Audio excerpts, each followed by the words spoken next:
вече с добавяне. И предимството е, че може директно от модел, компютърен модел, измерен, да правите тая. Тя в момента даже е режимна работа. И ако дойдете тук, ще видите как има една глава, която е ясно да ви кажа. Другото особено е, че използва в момента два материала. Един, който е поддържащ, а другия е градивен. И поддържащия е, може би, някой детайл. Това е много подходящо за презентация. Разреши. Това е една модель, тук е една друга. Начин да постигнат по-ефективно служение на своите клиенти. Защото аз веднага да се върна в нашия процес.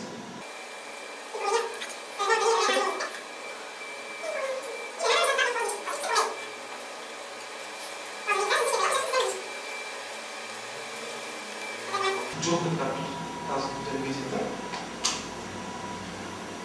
И в случай имаме 57. Камера е част от сия. Да. Елементарни неща. Камера.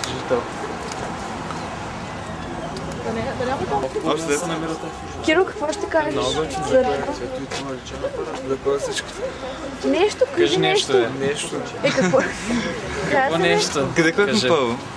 Какви сте впечатления от сега видяното?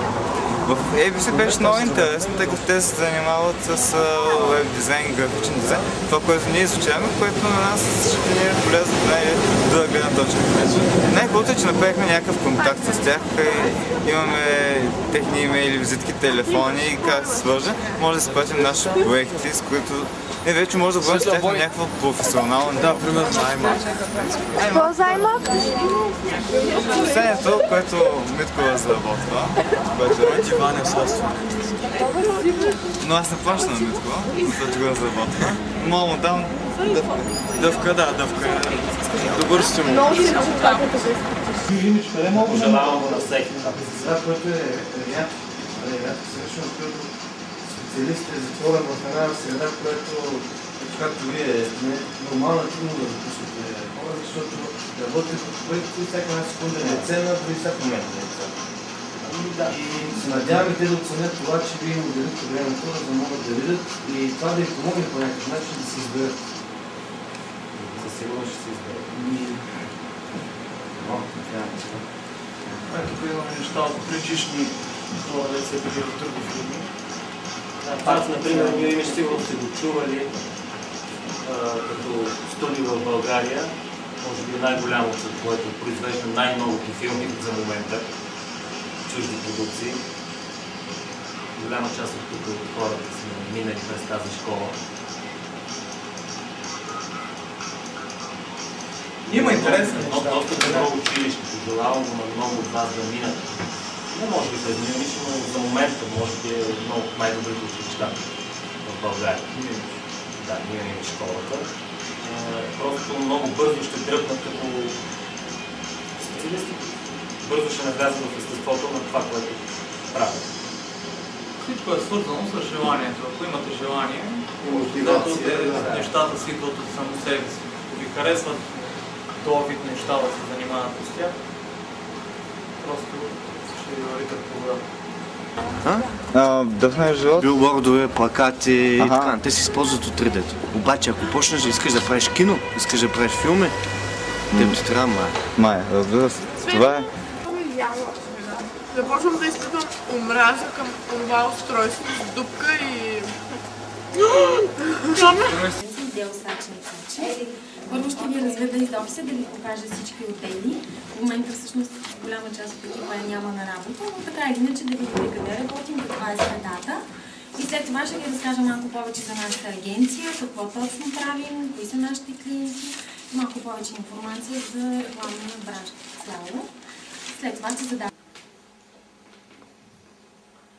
Сега това, тези методи се използват най-вече и единствено в творческия отдел, тъй като ви вече разбрахте на разделението на отдели в агенцията. Творческия отдел, това е тяхна работа е да създават идеите, да ги описват. Вече аз и Ели, ние сме от така на отдела, ние се включваме едва на етапа на защита на идеите и продажба на идеите на клиентите. Сега целта на всяка идея е да види бял свят. Тя трябва да бъде облечена в някаква цена, защото за тази идея стои труд, стои усилие, стои познание, стои ноу-хау, така че целта е не само да бъде продадена, но и да може тя да се оцени адекватно. И това е задачата на тъй наречения акаунт отдел клиенти. Тук прочетете какво представляват тези тъй наречени тулове, методи за генериране на идеи. Заявяваме концепциите за марки и продукти, търсим нови перспективи, влизаме под кожата на консуматора, говорим с една всички. Сега много важно е в нашата работа да имаме обратна информация за пазара. Това какво се случва на пазара, т.е. потребителя как мисли, как възприема самите продукти или услуги, какво харесва, какво не.